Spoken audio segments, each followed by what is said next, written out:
सोचिए, सुबह का वक्त है, हिमालय की चोटियों पर ठंडी हवा चल रही है और आप एक संकीर्ण रास्ते पर चल रहे हैं जहां चारों तरफ घना कोहरा है। नदी की आवाज़ और कभी-कभी पक्षियों की चहचहाहट सुनाई देती है। धीरे धीरे जैसे ही सूरज की पहली किरणें धरती को छूती हैं, सामने एक घाटी खुलती है जहां हर तरफ रंग बिरंगे फूल ही फूल हैं। यह जगह है वैली ऑफ फ्लावर्स, एक ऐसा प्राकृतिक स्वर्ग जिसे देखकर लगता है जैसे प्रकृति ने अपना सबसे खूबसूरत चित्र यहीं बनाया हो। हर कदम पर आपको लगता है कि आप एक जीवित कैनवास के बीच खड़े हैं, जहां हर फूल अपनी अनूठी खुशबू और रंग के साथ आपको प्रकृति के असली जादू से मिलवा रहा है। यह जगह सिर्फ एक घाटी नहीं है, बल्कि हिमालय का एक गुप्त खजाना है, जहां आने वाले हर इंसान को अपने अंदर एक अलग ही शांति और विस्मय महसूस होता है। फूलों की घाटी उत्तराखंड के चमोली जिले में नंदा देवी राष्ट्रीय उद्यान के अंदर स्थित है। यह घाटी लगभग 3,500 से 3,600 मीटर की ऊंचाई पर है और आकार में 8 किलोमीटर लंबी और 2 किलोमीटर चौड़ी है। 1931 में ब्रिटिश पर्वतारोही फ्रैंक स्मायथ और उनकी अभियान टीम इस घाटी को एक्सप्लोर करने पहुंची और उन्होंने इस जगह को एक स्वर्गीय उद्यान वर्णित किया। उन्होंने लिखा कि ऐसा लगता है जैसे पूरी धरती एक इंद्रधनुष से ढौंक गई हो। इस खोज से वैली ऑफ फ्लावर्स दुनिया भर के वनस्पति शास्त्रियों और प्रकृति प्रेमियों के लिए एक स्वप्न गंतव्य बन गई। स्थानीय ग्रामीणों का कहना था कि यह जगह देवताओं और अप्सराओं के लिए आरक्षित है और इसकी पवित्रता को भंग नहीं किया जा सकता, इसलिए वे खुद भी ज़्यादा नहीं जाते। 2005 में यूनेस्को ने इसे विश्व धरोहर स्थल का दर्जा दिया, क्योंकि यहाँ की जैव विविधता और प्राचीन पारिस्थितिकी तंत्र अद्वितीय है, जिसे सुरक्षित करना जरूरी है। फूलों की घाटी एक जीवित वनस्पति खजाना है, जहाँ 500 से ज़्यादा फूलों की प्रजातियाँ उगती हैं। इनमें से कई प्रजातियाँ लुप्तप्राय हैं और हिमालय क्षेत्र के लिए अद्वितीय हैं। प्रसिद्ध फूलों में ब्लू पोपी, जो शांति का प्रतीक है, और ब्रह्म कमल, जो केवल रात में खिलता है और पौराणिक रूप से भगवान ब्रह्मा से जुड़ा है।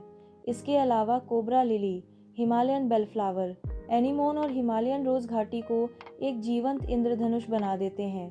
ट्रैक करते हुए आपको हर मोड़ पर फूलों की अलग अलग खुशबू महसूस होती है और लगता है जैसे प्रकृति अपनी कविता आपके लिए प्रस्तुत कर रही हो।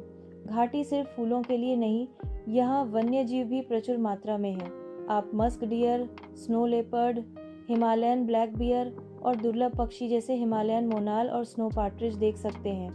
मानसून के दौरान पूरा पारिस्थितिकी तंत्र एक जादुई संतुलन में होता है और फूलों के साथ तितलियों और मधुमक्खियों की गतिविधि घाटी को और जिंदा बनाती है।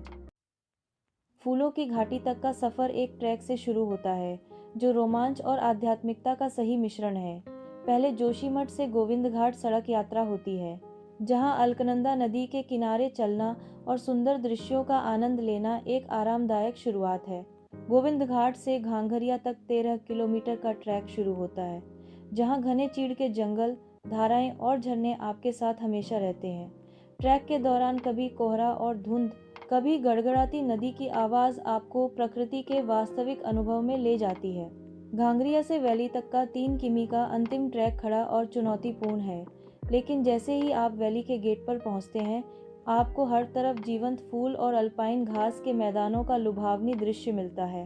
ट्रैकर का अनुभव, जब मैंने पहली बार वैली के गेट से देखा, मेरी सांसें रुक गईं। हर जगह फूल खिलते हुए, जैसे नेचर का फेस्टिवल हो रहा हो। ट्रैक के दौरान आपको लोकल फ्लोरा, फौना और हिमालयन लाइफस्टाइल का भी रियल लाइफ एक्सपीरियंस मिलता है।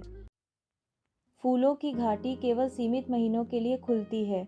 जून के अंत से घाटी में बर्फ पिघलने लगती है और हरा आवरण विकसित होता है।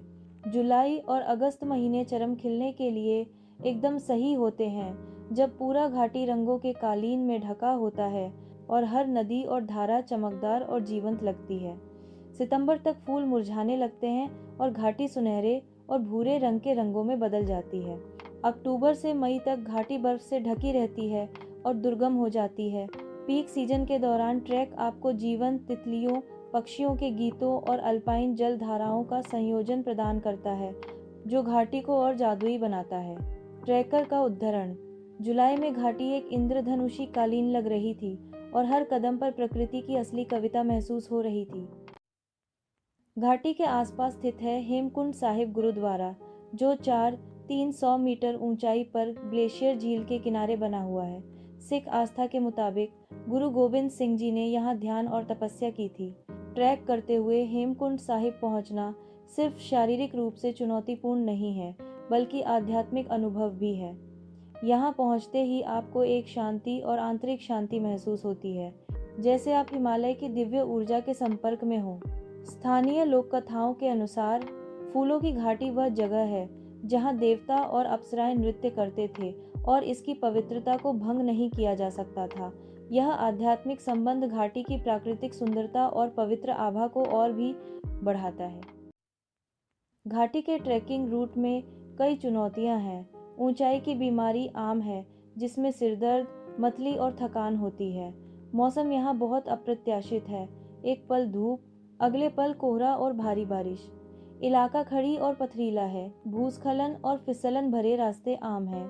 ट्रेकर का अनुभव। तीसरे दिन मेरी सांस रुक रही थी। मैंने गाइड से पूछा क्या मैं कर पाऊंगा। उसने कहा, प्रकृति आपको टेस्ट कर रही है। अगर आप दिल से आएंगे, ये आपको अपना लेगा। और वही हुआ। ट्रैक के दौरान स्थानीय गाइड और ग्रामीणों की उपस्थिति आपको सुरक्षा और प्रामाणिक हिमालयी ज्ञान प्रदान करती है। फूलों की घाटी एक नाजुक पारिस्थितिकी तंत्र है, जिसे सुरक्षित रखना जरूरी है। नियम: प्लास्टिक प्रतिबंधित, शिविर और खाना पकाना प्रतिबंधित, और केवल चिह्नित ट्रेल्स का पालन करना होता है। घाटी की मिट्टी, फूल, कीड़े और पक्षी आपस में जुड़े हुए हैं और किसी भी गड़बड़ी से पूरा पारिस्थितिकी तंत्र बाधित हो सकता है। स्थानीय ग्रामीण और वन विभाग मिलकर ट्रैकर्स को शिक्षित करते हैं और इको टूरिज्म को बढ़ावा देते हैं, ताकि प्रकृति के ये छिपे हुए खजाने भविष्य की पीढ़ियों के लिए सुरक्षित रहें। घाटी का संरक्षण एक जिम्मेदारी है और हर आगंतुक का कर्तव्य है कि वह केवल तस्वीरें ले जाए और केवल पदचिह्न छोड़े। घाटी के आसपास के गांवों और स्थानीय लोग इस जगह को पवित्र मानते हैं। हर साल मौसमी त्योहार मनाए जाते हैं, जिसमें स्थानीय वनस्पतियों और फसल अनुष्ठानों का सम्मान किया जाता है। किंवदंतियों के अनुसार देवता और अप्सराएं घाटी में खेलते और नृत्य करते थे, और नंदा देवी के आशीर्वाद की कहानियां पीढ़ियों से स्थानांतरित होती आई हैं। ग्रामीणों की कहानी कहने और लोक कथाएं घाटी के रहस्यमय और दिव्य आकर्षण को बढ़ाती हैं। शाम के शॉट स्थानीय लोगों का जीवन, ध्वनिक बांसुरी संगीत और कैंपफायर कहानी कहने घाटी के जादू को और बढ़ाते हैं। फूलों की घाटी हमें याद दिलाती है कि प्रकृति सिर्फ देखने वाली चीज़ नहीं, बल्कि महसूस की जाने वाली चीज़ है। हर फूल एक कविता है, हर नदी एक धुन है, और हर कदम एक ध्यान अनुभव है। जब आप इस घाटी में खड़े होते हैं, आप महसूस करते हैं कि जीवन और प्रकृति का जादू कितना करीब है। इस घाटी की सुंदरता और आध्यात्मिकता को संरक्षित करना हम सबका कर्तव्य है। अगर आप वैली ऑफ फ्लावर्स जा रहे हैं, सिर्फ तस्वीरें लेकर आइए और सिर्फ अपने फुटप्रिंट्स छोड़िए, क्योंकि ये एक पैराडाइज है और पैराडाइज हमेशा सेफ रहना चाहिए। ये था वैली ऑफ फ्लावर्स का कंप्लीट सफ़र, एक नेचुरल पैराडाइज जो हमारे हिमालय का हिडन ट्रेजर है। हर प्रकृति प्रेमी, ट्रेकर और आध्यात्मिक यात्री के लिए यह एक अविस्मरणीय यात्रा है।